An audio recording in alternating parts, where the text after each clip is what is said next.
이성효 주교가 제6대 마산교구장에 착좌했습니다. 착좌식 현장과 이를 더욱 특별하게 만든 명장면을 만나봅니다.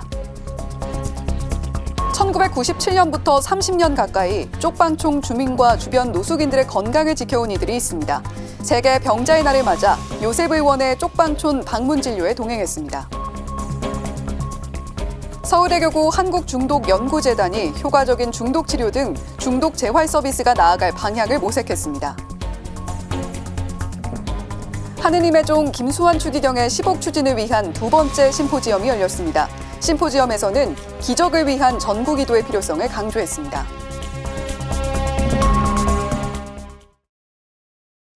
시청자 여러분 안녕하십니까? CPBC 뉴스플러스입니다. 마산교구가 2년 반 만에 드디어 새로운 목자를 맞이했습니다. 이성효 주교가 제6대 마산교구장에 착좌했는데요. 마산 교구민들은 오랜 기다림 끝에 맞이한 새 교구장을 환영했습니다. 김혜영 기자가 현장에 다녀왔습니다.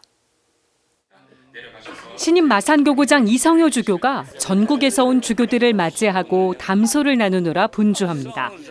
오후 2시가 가까워지자 성호를 긋고 개두포를 입습니다. 줄을 묶고 매무새를 다듬는 손길이 사뭇 진지합니다. 긴 입당 행렬로 시작된 제6대 마산교구장 착좌 미사.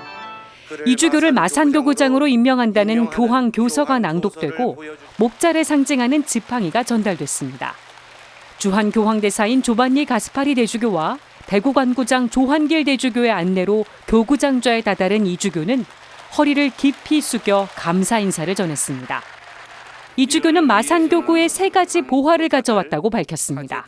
감사의 보화, 겸손의 보화, 기도의 보화입니다.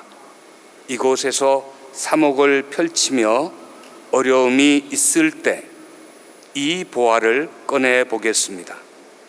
이 보화는 이제 저의 보화가 아니라 마산교구의 보화입니다.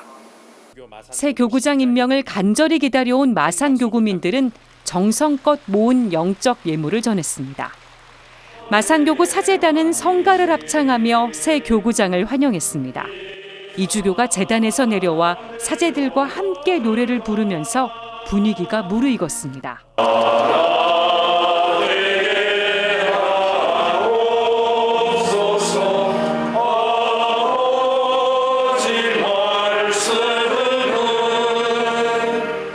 교회 안팎에서 축하 인사도 이어졌습니다. 오랜 가뭄 끝에 내린 단비처럼 우리의 목마름을 가시게 해줄 훌륭한 목자가 오셨으니 이제는 마산교구가 더욱 활기차고 역동적인 신앙 공동체로 거듭날 수 있으리라 믿습니다.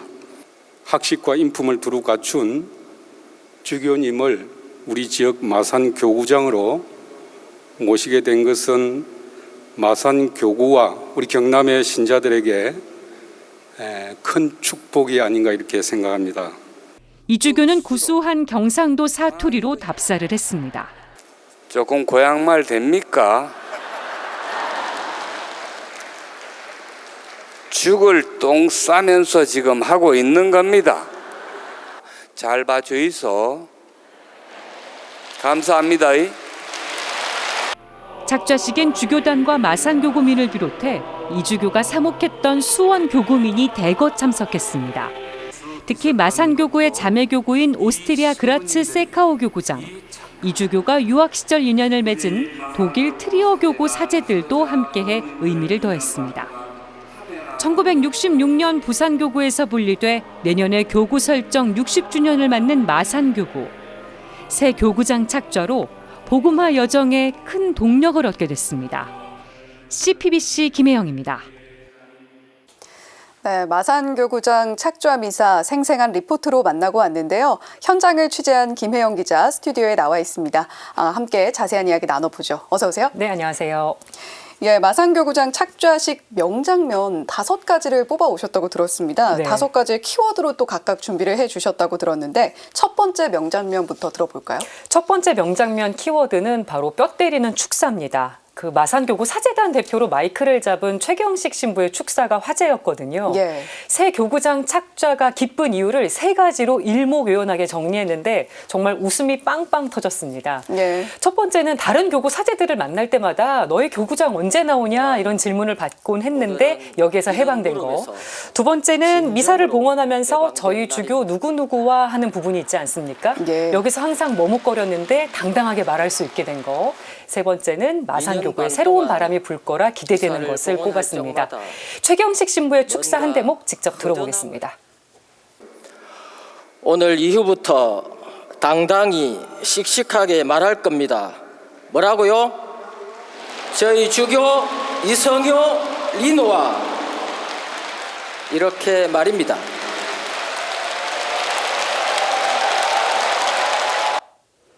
최 신부는 그밖에 알아내지 못한 이유를 용서해달라는 말로 축사를 예. 마무리했습니다. 굉장히 재치 있는 축사가 아니었나 싶은데요. 두 번째 명장면은 뭔가요?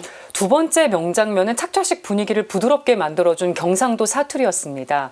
경남 진주가 고향인 이주교는 가끔 사투리가 나오려고 하면 정신을 바짝 차리고 표준어를 쓰려고 노력했다고 했거든요. 예. 이날은 사투리를 마음껏 마음 놓고 썼습니다. 직접 들어보시죠. 우리 최경식 야고보 신부님 없는 정보 끌어모아 축사 만드니라 욕바십니다. 비록 신자들의 반응은 별로였지만 신부님의 진심은 다 이해할 겁니다. 너무 어렵게 생각하지 마시고 언제든지 편안하게 다가와 주이소. 예, 욕바심더 또 편안하게 다가와 주이소 이런 네. 사투리를 들어볼 수 있었네요. 세 번째 명장면은 특별한 건배사 이야기라고요. 그렇습니다. 세 번째 명장면, 2년 반 동안 마산교구장 서리를 맡았던 신은근 신부의 건배사로 꼽았는데요. 네. 중책을 내려놓게 된 신신부, 축하연에서 한박 웃음을 지으면서 재미있는 건배사를 했거든요. 예. 선창으로 오늘같이 좋은 날을 외쳤고 후창으로 참석자들에게 어깨를 들썩이면서 흔치 않아라고 해달라고 요청을 했습니다. 웃음이 넘쳤던 건배사 현장 보시겠습니다. 연습 한번 하겠습니다. 오늘같이 좋은 날 주인님께서는 자리로 들어가셔도 있습니다. 예, 흔치 않아 하면서 어깨를 들썩들썩하는 흥겨움이 그대로 전달이 됩니다. 자, 네 번째 명장면은 어떤 건가요? 네 번째 키워드는 특별한 손님으로 꼽아봤습니다. 이주교가 독일 유학 시절에 인연을 맺었던 독일 사제 2명의 방한에서 착좌식에 참석을 했거든요. 예. 2011년 이성효 주교의 주교 서품식 때도 참석을 했었다고 합니다. 이 40년 지기 우정이 돋보였고요. 또 이주교의 가족들도 참석을 했는데 큰 누나 이순옥 씨를 만났거든요. 가문의 영광이라면서 하느님께 감사드린다고 말했습니다. 독일 친구 사제들의 축하 인사 들어보겠습니다. Wir freuen uns sehr, dass wir heute hier sein dürfen. Wir grüßen Bischof Linus in alter Verbundenheit. Wir wünschen ihm eine gute Zeit in der neuen Diözese Masan. Gratulieren der Diözese Masan zu dem wunderbaren neuen Bischof. 예, 정말 깊은 오랜 시간을 함께 보낸 친구의 축사까지 이렇게 들어보고 왔습니다. 자, 마지막으로 다섯 번째 명장면 살펴보죠. 네, 마지막은 마산교구에 이주민들이 많이 살고 있어서 적극적인 전례 참여가 돋보였던 부분을 뽑아봤습니다. 예. 동티모르와 필리핀 대표단이 평화 인사 때 나와서 이주교와 인사를 나눴는데요. 특히 동티모르 대표단은 머리에 이 정통 장식을 달고 나와서 더 특이했고 이주교한테 빨간 쇼를 둘러주었는데 이름이 타이스라고 합니다. 존경과 감사의 표시라고 하고요. 또 필리핀 결혼 이주 여성이 또렷한 한국어로 바친 신자들의 기도도 아주 인상적이었습니다. 예, 5가지 키워드로 마산교구장 착좌 현장의 특별한 모습들을 담아주셨는데요. 눈길을 본 명장면 김혜영 기자와 함께 살펴봤습니다. 오늘 말씀 고맙습니다. 서울 영등포 쪽방촌에는 몸이 아파도 병원을 찾기 어려운 사람이 많은데요. 1997년부터 쪽방촌을 지키며 쪽방촌 주민과 주변 노숙인들의 몸과 마음을 보살펴온 이들이 있습니다. 지난 11일 세계 병자의 날을 맞아 이정민 기자가 현장에 다녀왔습니다. 요셉병원에서 왔어요. 요셉의원 고영초 원장이 쪽방촌 방문 진료를 하는 날. 쪽방문을 열고 들어가자 한 주민이 자리에 누운 채로 고 원장을 맞이합니다. 환자는 소아마비를 앓은 데다 현재 간경화로 배가 부풀어 있는 상황. 고 원장은 환자의 배를 만져보며 꼼꼼히 상태를 살핍니다. 잠깐만 제가 배를 조금 볼게요. 2년 전 요셉의원 원장에 취임한 고 원장은 가장 먼저 병원을 찾기 어려운 환자를 위한 방문 진료를 시작했습니다. 현재 요셉의원은 일주일에 2번 쪽방촌 방문 진료를 하고 있습니다. 가보니까 정말 치료가 필요하고 의사의 도움이 꼭 필요한 환자들인 경우에 못 오는 사람들이 더 많구나. 그런 걸 이제 느끼게 돼가지고 실제로 우리 병원에 엘리베이터가 있는 것도 아니고 휠체어가 올라올 수도 없고. 어릴 적 사제의 꿈을 키웠던 고 원장. 지금은 사제 대신 의사의 길을 걸으며 50년 넘게 어려운 이웃의 몸과 마음을 돌보고 있습니다. 내가 보기에는 지금은 목욕을 해도 괜찮을 정도예요. 고 원장은 약보다 더 중요한 것이 있다고 말합니다. 바로 어려운 이웃의 목소리에 귀 기울이는 겁니다. 저는 될 수 있으면 제가 원장이 되고 나서는 낮에 진료를 하면서 저는 시간이 많으니까 얼마든지 내가 얘기를 들어주거든요. 그럼 자기 얘기들을 이렇게 들어주면 굉장히 아주 고마워하고 그게 사실은 약 주는 것보다 더 중요하지 않을까 하는 그런 생각을 해요. 요셉의원은 병원을 찾는 쪽방촌 주민과 노숙인들을 위해 의료 서비스에 더해 음식과 옷, 미용 등도 지원하고 있습니다. 이곳에서 환자들은 특별한 사람이 아닌 그저 보통 사람일 뿐입니다. 환자들은 자신을 사랑으로 대해주는 요셉의원의 고마운 마음을 전합니다. 여기 오는 사람들이 다 그러지만 일단 가족이 없으니까 이제 저 같은 경우는 이제 아픈 거에 대해서 그렇게 세밀하게 좀 해주시고 또 추천도 해주시고 하니까. 고 원장은 요셉의원 원장으로서 임기가 끝나면 호스피스 병동에서 죽음을 앞둔 환자들을 위해 봉사하고 싶다는 계획도 밝혔습니다. 의사로서 환자들이 존엄한 죽음을 맞이하는 것이 중요하다는 생각에서입니다. 사람들 죽는 과정을 이렇게 보면 좀 더 잘 죽음을 맞이할 수 있는데 하는 그런 안타까운 생각을 좀 했거든요. 그럴 때 그 환자들이 어떻게 하면은 잘 죽음을 맞이할 수 있게 하는지 굉장히 중요하다고 생각을 해요. 고 원장은 가장 작은 이들 가운데 한 사람에게 해준 것이 바로 나에게 해준 것이라는 성경 구절을 되새기며 오늘도 어려운 이웃을 찾아 나섭니다. CPBC 이정민입니다. 중독은 어떠한 명의를 만나도 벗어날 수 없다고 하죠. 그만큼 치료보다는 중독에서 벗어나려는 환자의 의지가 중요하다는 건데요.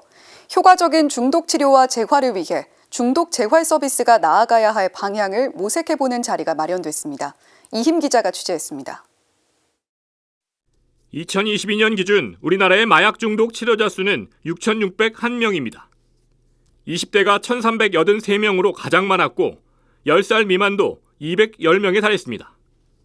보편적인 사례 관리와 재활치료의 지원 체계가 필요하다는 목소리가 나오는 이유입니다. 서울대교구 한국중독연구재단은 11일 카프 성모병원에서 학술 세미나를 개최했습니다. 의정부 성모병원 이해국 교수는 다양한 요구에 맞는 치료와 재활 서비스가 환자에게 제공돼야 한다고 강조했습니다.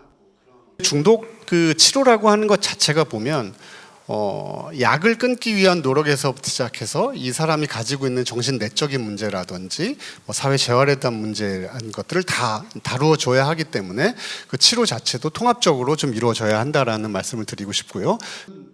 이 교수는 중독치료회복지원법 제정의 필요성도 역설했습니다.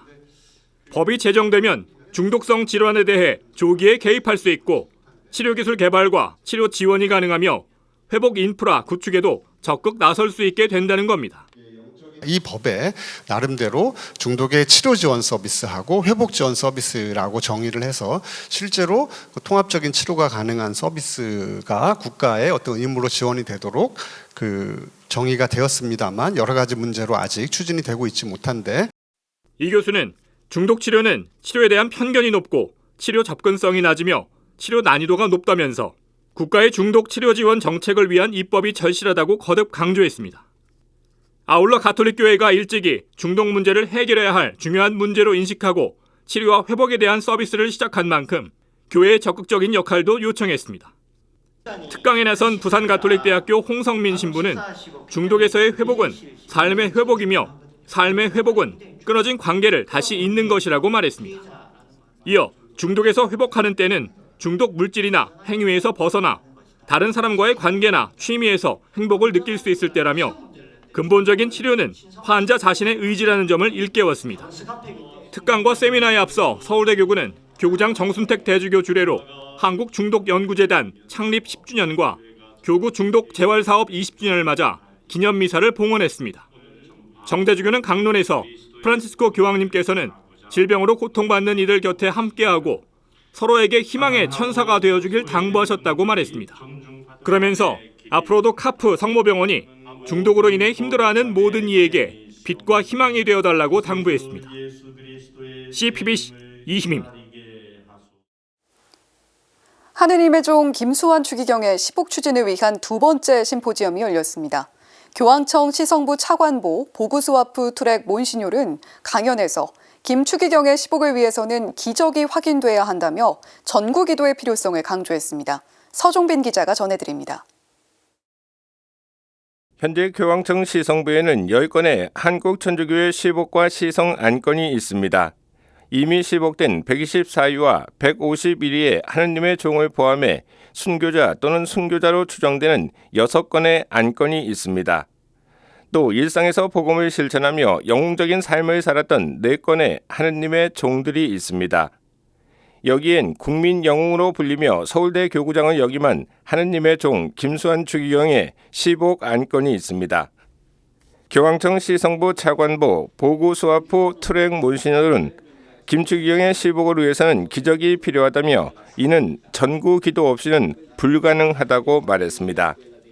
Per procedere alla canonizzazione di un beato o alla beatificazione di un confessore della fede è necessaria la dimostrazione di un miracolo. L'origine dei miracoli è la stessa preghiera di intercessione di cui si è parlato finora. È difficile, mi sembra da dire impossibile, che avvenga un miracolo se non è già presente una fama di santità e di segni. 기적이 필요한 이유에 대해 트랙 몬시뇰은 프란치스코 교황의 확신을 인용했습니다. 기적은 하느님의 손가락으로 주님의 명백한 개입 없이는 시복 시성 안건을 추진할 수 없다는 것입니다. 가톨릭대 교수 조한규 신부는 서로에게 밥이 되라 하신 김 추기경의 삶과 사상이 2027 서울 세계 청년 대회를 계기로 전 세계 신자들에게 알려지길 기대했습니다. 이 땅에서 그리스도를 믿고 따랐던 가장 대표적인 신앙인인 김수환 추기경의 삶, 사상, 신앙 이것들을 청년들에게 소개하고 이야기할 기회가 주어진다면 분명 내적 복음화는 물론 외적 복음화에도 큰 도움이 될 거라 생각됩니다. 서울대교구 해화동 분당 주임 고준석 신부는 김수환 추기경의 사목 전망에서 교회의 쇄신과 한국 사회의 복음화를 위한 김 추기경의 노력을 회고했습니다.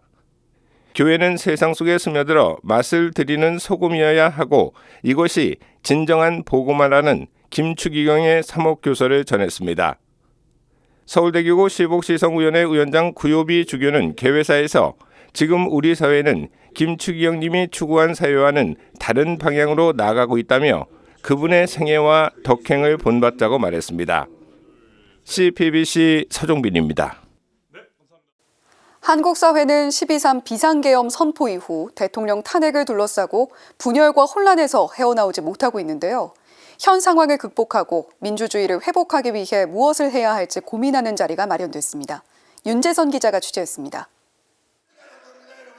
한파특보가 내려진 지난 8일 오후 윤석열 대통령 탄핵 반대 집회가 한창입니다. 20, 30대 청년들의 모습도 쉽게 찾아볼 수 있습니다. 같은 시각 700여 미터 떨어진 프란치스코 교육회관, 이곳에선 함께 걷는 예수의 길 2월 원래 미사가 봉헌됐습니다. 2기 트럼프 정권 출범과 탄핵 국면의 한반도 정세를 주제로 한 이야기 나눔도 진행됐습니다. 미사를 주례한 상지종 신부는 사람을 살리고 세상을 구하는 길을 함께 걸어가자고 독려했습니다. 특별히 우리 오늘날 이 세상 한가운데서 우리나라 또 세상 한가운데서 우리에게 맡겨주신 하느님의 소명을 생각하면서 힘차게 걸어나갔으면. 강연자로 나선 김종대 전 의원은 비상계엄 선포에서부터 탄핵 심판에 이르는 일련의 시국 상황에 강연에 초점을 맞췄습니다.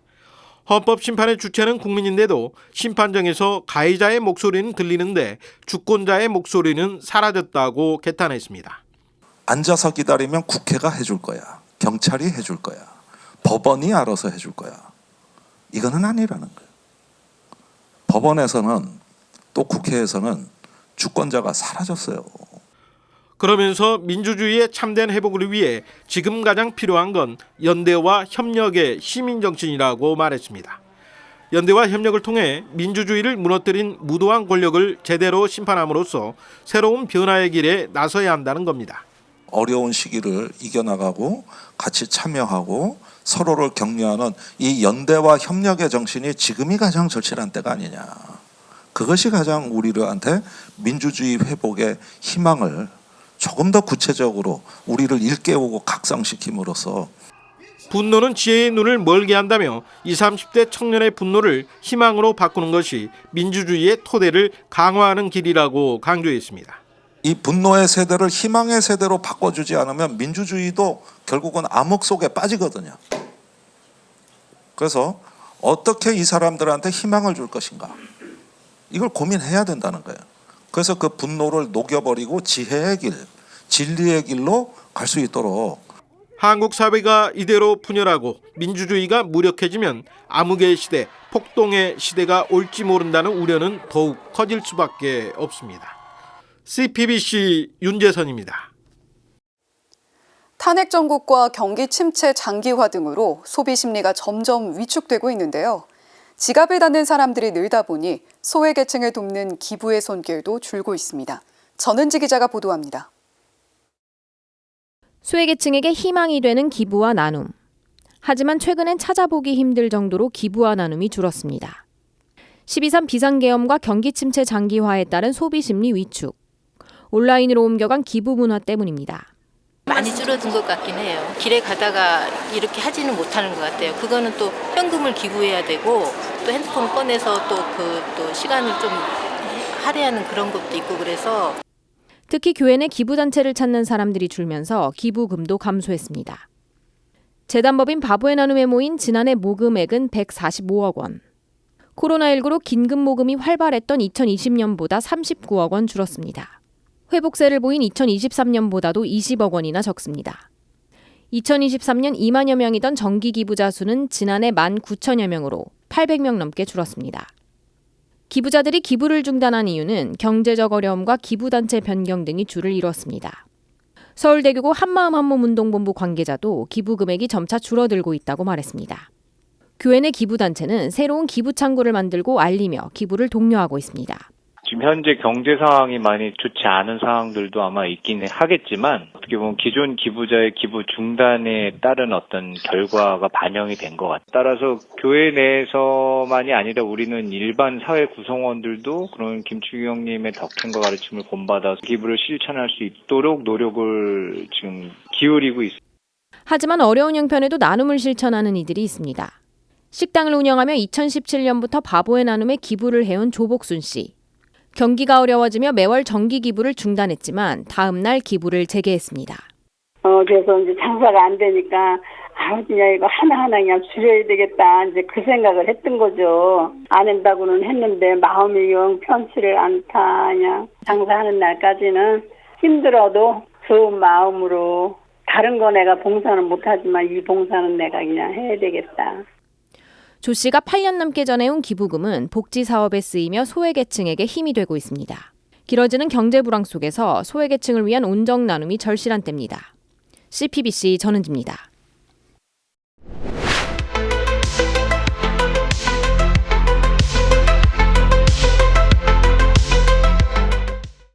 지난 10일 대전의 한 초등학교에서 교사가 학생을 살해하고 자해를 시도한 충격적인 일이 일어났습니다.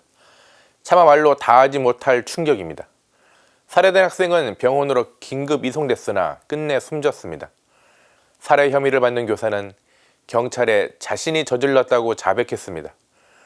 경찰은 살해 혐의를 받는 교사가 회복되는 대로 정확한 범행 동기와 경위 등을 수사할 예정입니다.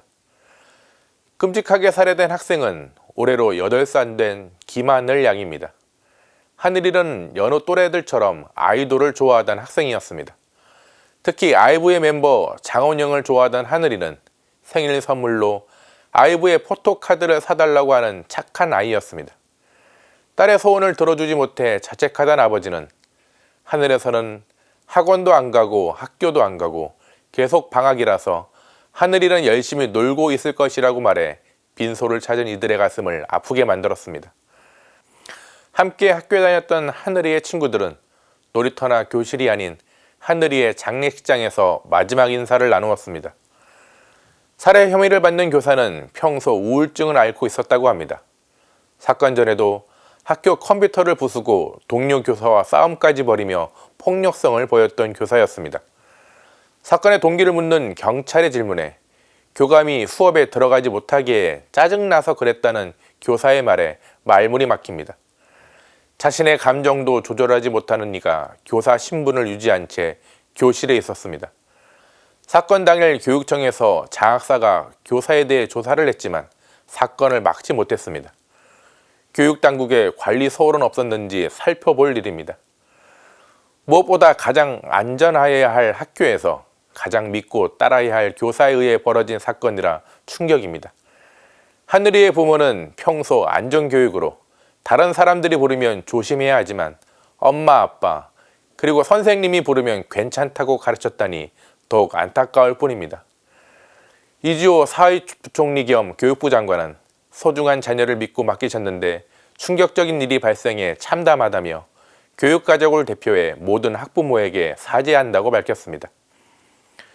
충격적인 이번 사건으로 새학년 개학을 앞두고 아이들을 학교에 보내야 하는 학부모들의 불안이 걷잡을 수 없이 커지고 있습니다. 학교마저 안전하지 않다면 어디에 마음 놓고 맡겨야 하는지 학부모들의 우려가 쏟아지고 있습니다. 특히 맞벌이 부부의 걱정이 큽니다. 각 시도 교육청에서 돌봄학교 긴급 점검을 하고 학교에서는 대책 마련에 분주하지만 불안을 완전히 해소하지는 못합니다. 하지만 학교와 교원에 대한 과도한 두려움을 경계해야 합니다. 먼저 불안해하고 있을 아이들의 마음을 들어야 합니다. 아이들에게 어른들이 학교를 안전하게 만들 것이라는 믿음을 주어야 합니다. 교육당국도 심신미약 교사들이 치료받고 학교가 안전한 곳이라는 믿음을 줄 수 있으면 좋겠다는 하늘이 아버지의 바람에 귀 기울여야 합니다. 오늘 사제 눈 제목은 너무 일찍 별이 된 하늘이입니다. 하느님께서 유가족에게 위로를, 하늘이에게는 영원한 안식을 주시길 빌며 오늘도 평화를 빕니다. 뉴스를 마칩니다. 고맙습니다.